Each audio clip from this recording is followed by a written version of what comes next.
जम्मू कश्मीर तथा देश के लिए गौरव हासिल करने वाले सभी खिलाड़ियों का अभिनंदन करता हूं मैं और उन्हें कैस अवार्ड से सम्मानित करना मेरे लिए बहुत ही प्रसन्नता की बात है।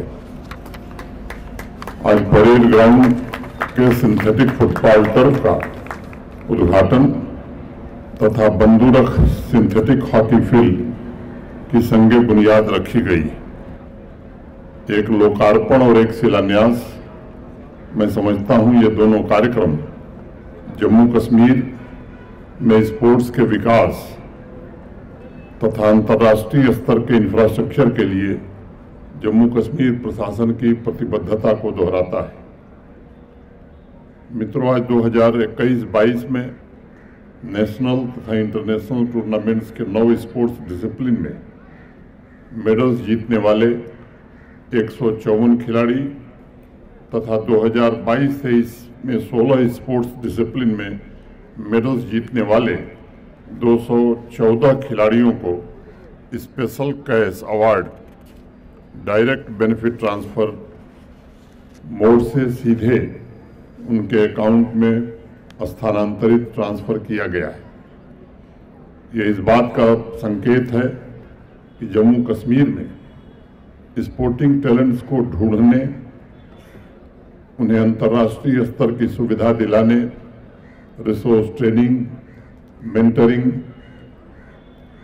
और नेशनल तथा इंटरनेशनल मंच प्रदान करने के लिए जम्मू कश्मीर के स्पोर्ट्स डिपार्टमेंट और स्पोर्ट्स काउंसिल ने जी तोड़ मेहनत की है। 2019 के पहले नेशनल तथा जोनल लेवल पर 4000-5000 खिलाड़ी वर्ष भर में हिस्सा लेते थे।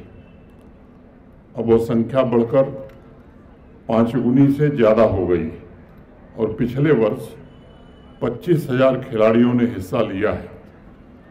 जम्मू कश्मीर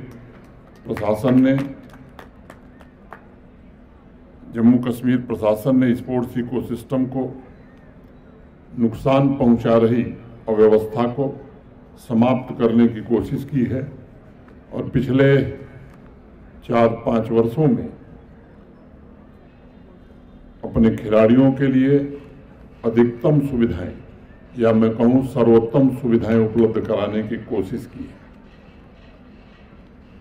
एक ऐसी स्पोर्ट्स पॉलिसी भी जम्मू कश्मीर ने बनाई है जिसे लागू किया जा रहा है, जो मेडल विनर्स को प्रोत्साहित करती है, स्पोर्टिंग कैरियर में उन्हें नई ऊंचाई छूने में मदद भी करती है तथा एक्टिव स्पोर्टिंग कैरियर के पश्चात उनका भविष्य भी सुरक्षित हो इसका इंतज़ाम करती है। मैं समझता हूँ टैलेंट्स को नए अवसर उन्हें तलाशने के लिए एक रोबस्ट इकोसिस्टम स्पोर्ट्स के फील्ड में जम्मू कश्मीर की नई क्षमता को जागृत करता है।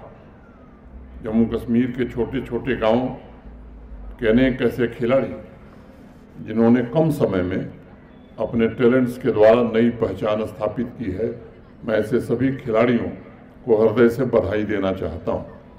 Football, volleyball, winter sports, archery, wushu, gymnastics में युवा खिलाड़ियों की प्रतिभा अब निखर करके सामने आ रही है।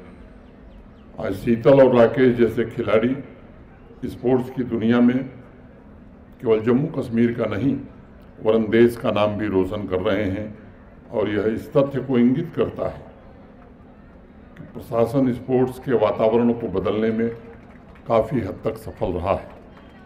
स्पोर्ट्स काउंसिल अब पंचायत से लेकर यूटी लेवल तक माई यूथ माई प्राइड, हर दिन खेल, हर एक के लिए खेल जैसे अभियान के माध्यम से निरंतर टैलेंटेड खिलाड़ियों की पहचान कर रहा है, उन्हें बेहतर ट्रेनिंग दे रहा है, आधुनिक सुविधा देने के लिए बेहतर स्पोर्ट्स इंफ्रास्ट्रक्चर भी तैयार कर रहा है।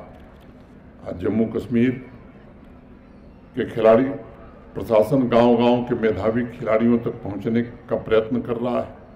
विशेष रूप से दूर दराज के खिलाड़ियों तक मदद पहुंचाने की कोशिश हो रही है ताकि उनकी प्रतिभा निखर करके सामने आ सके। अभी जिन खिलाड़ियों से मैं मिला हूं, बातचीत किया हूं, जिनको एक खेल के इक्विपमेंट दिए गए हैं, उसमें डोडा और पुंछ के सुदूर इलाकों से आए हुए बच्चे भी हैं।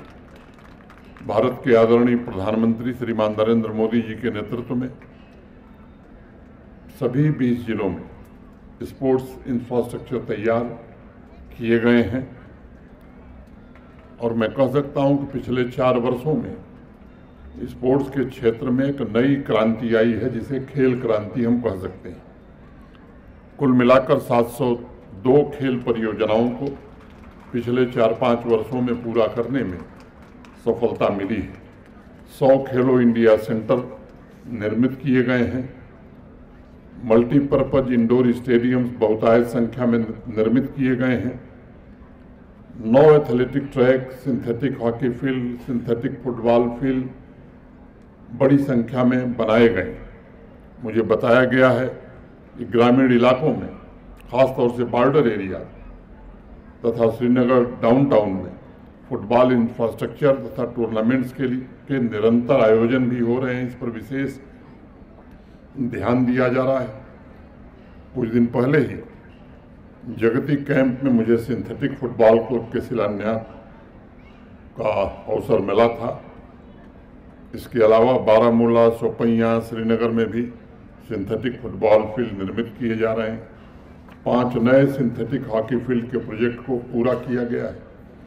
सोपोर तथा मेडर, पुंछ सिंथेटिक एथलेटिक टर्फ को भी मंजूरी दी गई है। गांदरबल के एथलेटिक टर्फ का निर्माण शुरू हो गया है।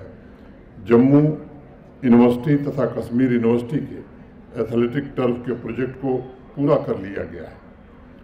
दोनों बड़े शहरों जम्मू तथा श्रीनगर में अंतर्राष्ट्रीय स्तर की सुविधाएं विकसित की गई हैं। जम्मू संभाग और कश्मीर संभाग में कैनोइंग, रोइंग और फेंसिंग में सेंटर फॉर एक्सेलेंस स्थापित किए गए हैं। मुझे लगता है कि ये केवल इंफ्रास्ट्रक्चर के प्रोजेक्ट के आंकड़े नहीं हैं, बल्कि जम्मू कश्मीर में स्पोर्ट्स कल्चर के विकास के आधार भी हैं।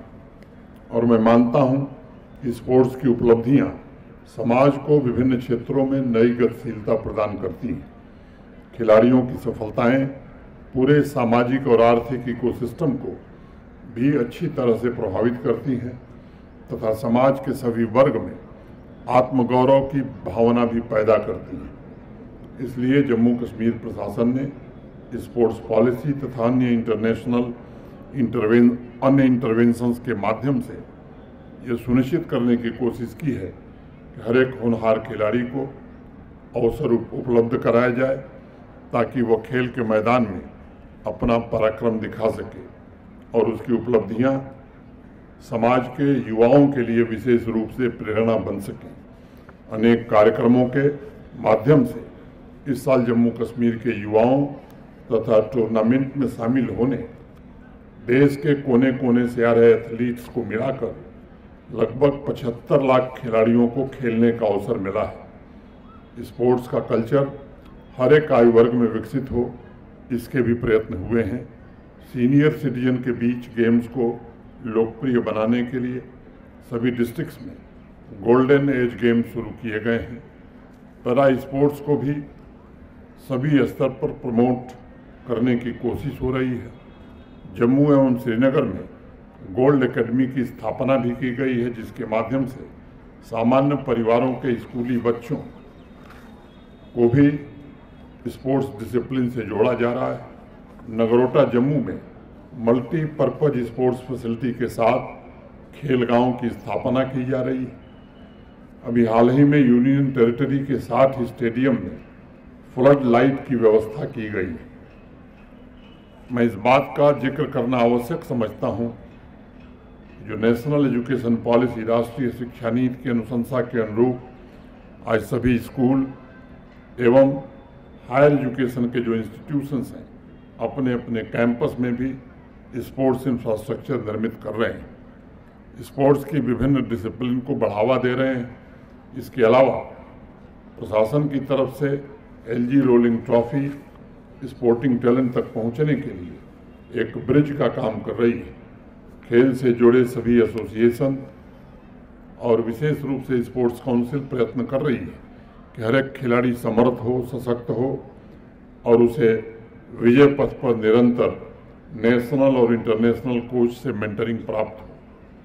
मैं स्पोर्ट्स डिपार्टमेंट के अपने पदाधिकारियों से ये कहना चाहूँगा कि ग्रामीण क्षेत्रों में स्पोर्टिंग टैलेंट की खोज और उनकी प्रतिभा को निखारने की प्रक्रिया जो आप लोगों ने शुरू की है वो निश्चित रूप से सराहनीय है, प्रशंसनीय है।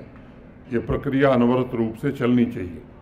आज यहाँ उपस्थित सभी मेडल्स विजेताओं को जम्मू कश्मीर तथा देश का गौरव बढ़ाने के लिए मैं हृदय से बहुत बहुत बधाई देता हूँ। मुझे विश्वास है कि आप सभी अंतर्राष्ट्रीय प्लेटफॉर्म पर जम्मू कश्मीर का तथा भारत का परचम लहराने के लिए भविष्य में अपना सर्वश्रेष्ठ प्रदर्शन करेंगे। मुझे बताते हुए खुशी है कि आज 1,35,00,000 रुपए की धनराशि डायरेक्ट बेनिफिट ट्रांसफर बोर्ड में मोटे तौर पर खिलाड़ियों को ट्रांसफर की गई है। आप में से अनेक लोगों ने देखा है सबसे अधिक जो पुरस्कार की राशि है वो अक्सा गुलजार को 12 लाख रुपए और सोहन कमलोत्रा को 8 लाख रुपए का पुरस्कार दिया गया है। इसके अलावा भी अनेक खिलाड़ी, किसी को 1 लाख, 1.5 लाख, 1.25 लाख। मैं समझता हूं कि लंबे समय से खिलाड़ी इसका इंतज़ार कर रहे थे। एक नियुक्तियों का मामला अभी अंतिम निर्णय नहीं हो सका है। एक मसला कोर्ट में है जिसको प्रशासन कोशिश कर रहा है कि जल्दी से जल्दी उसका भी समाधान हो।